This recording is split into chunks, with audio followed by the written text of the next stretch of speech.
আশা করছি সবাই ভালো এবং সুস্থ আছো। আজ আমাদের class 12 third semester modern computer application ভিভিকুন্ডুর যে কোয়েশ্চেন অ্যান্সারগুলো রয়েছে ফার্স্ট চ্যাপ্টারে সেগুলো সলভ করবো। তো প্রথম কোয়েশ্চেন, সহজ সরল ভাষায় লেখা প্রোগ্রাম ল্যাঙ্গুয়েজকে কি বলা হয়? অ্যালগরিদম। প্রোগ্রামিং ল্যাঙ্গুয়েজ ব্যবহার না করে অ্যালগরিদমকে ধাপে ধাপে প্রকাশ করার পদ্ধতিকে কি বলা হয়? সিউডোকোড। অ্যালগরিদমকে সিম্বলের দ্বারা প্রকাশ করার পদ্ধতি ফ্লো চার্ট। প্রোগ্রামিং ল্যাঙ্গুয়েজ ব্যবহার করে প্রোগ্রাম লেখার পদ্ধতিকে বলা হয় প্রোগ্রামিং অ্যান্ড কোডিং, দুটোই বলা হয়। প্রোগ্রামিং আউটপুট পাওয়া যায় রান অ্যান্ড এক্সিকিউট, দুটো করেই পাওয়া যায়, রান করেও পাওয়া যায় আবার এক্সিকিউট করেও কিন্তু পাওয়া যায়।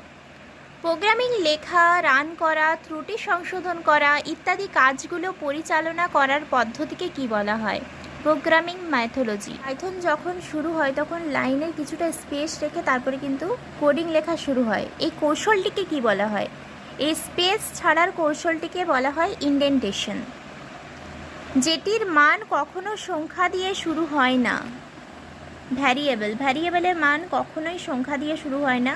পাইথন প্রোগ্রামে কমেন্ট যোগ করার জন্য ইউজ করা হয় ডাবল কোটেশন অথবা ট্রিপল কোটেশন বা এই চিহ্নটি হ্যাজ। তাছাড়া প্রোগ্রামিং কথাটির অপর নাম হলো কোডিং।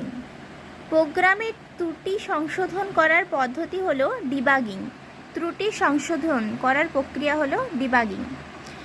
প্রোগ্রামে স্টেটমেন্ট লেখার নিয়ম, প্রোগ্রামে কোনো স্টেটমেন্ট লেখার নিয়মটিকে বলা হয় সিনট্যাক্স।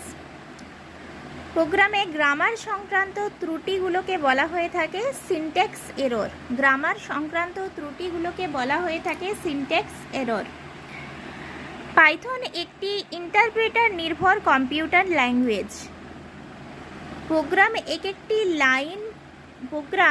একটি লাইনকে পরস্পর এক্সিকিউট করার জন্য, প্রোগ্রামের মধ্যে এক একটি লাইনকে পরস্পর এক্সিকিউট করার জন্য কি ইউজ করা হয়? ইন্টারপ্রেটার। নিচের কোনটি ফ্রি অর্থাৎ ওপেন সোর্স সফটওয়্যার? পাইথন। এরপর আইডেল, IDLE এর পুরো নাম ইন্টিগ্রেটেড ডেভেলপমেন্ট লার্নিং এনভায়রনমেন্ট। তারপরে পাইথন ওপেন উইন্ডো এর অপর নাম কি? পাইথনে ওপেন উইন্ডো এর অপর নাম হলো শেল। পাইথনের প্রাইমারি প্রম্পটের সিম্বলগুলি কি? Triple greater than. পাইথনের সেকেন্ডারি প্রম্পটের চিহ্ন কি? তিনটি ডট, পরস্পর তিনটি ডট। পাইথনে আইডেল নতুন ফাইল তৈরি করার কমান্ড কোনটি? Ctrl+N। কন্ট্রোল এবং এন একসাথে যদি আমরা, এন মিনস নিউ, Ctrl+N যদি একসাথে আমরা টিপি বা ক্লিক করি তাহলে সেক্ষেত্রে নতুন ফাইল ওপেন হয়ে যাবে। পাইথন ফাইলে এক্সটেনশন হলো .py, অর্থাৎ HTML, যেহেতু আমরা HTML যারা করেছো, HTML আমরা কোনো ফাইলকে সেভ করতে গেলে কিন্তু .html দিয়ে সেভ করি, কোনো কিছু লেখার পরে .html এটা মাস্ট দিতেই হবে। সেরকম পাইথনের ক্ষেত্রে .py এটা কিন্তু দিতেই হবে সেভ করার জন্য, ফাইলটাকে সেভ করার জন্য .py।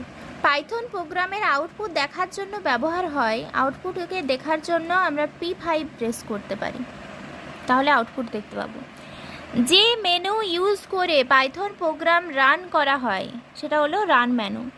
পাইথন প্রোগ্রামে ব্যবহৃত কমান্ডগুলিকে কি বলা হয়? স্টেটমেন্ট। স্টেটমেন্ট হলো কোলন, কমান্ড যোগ করা, হ্যাজ চিহ্নের মাধ্যমে কমান্ড যোগ করতে পারবো। একাধিক লাইনকে একটি কমেন্ট হিসেবে ইউজ করে এই সমস্ত চিহ্নগুলো। অ্যান্সার ডাবল কোটেশন বা ট্রিপল কোটেশন। পাইথন প্রোগ্রামের এক্সটেনশন মোড হলো ইন্টারেক্টিভ মোড আর স্ক্রিপ্ট মোড, এটাই এক্সটেনশন মোড। পাইথনে স্ক্রিপ্ট মোড ব্যবহার করে একটি ফাইলে একাধিক লাইন কোড লেখা যায়। স্ক্রিপ্ট মোড ব্যবহার করে পাইথনের একটি লাইনে একাধিক কোডকে আমরা লিখতে পারি। তাই আজকে এই পর্যন্ত। Thank you for watching my video.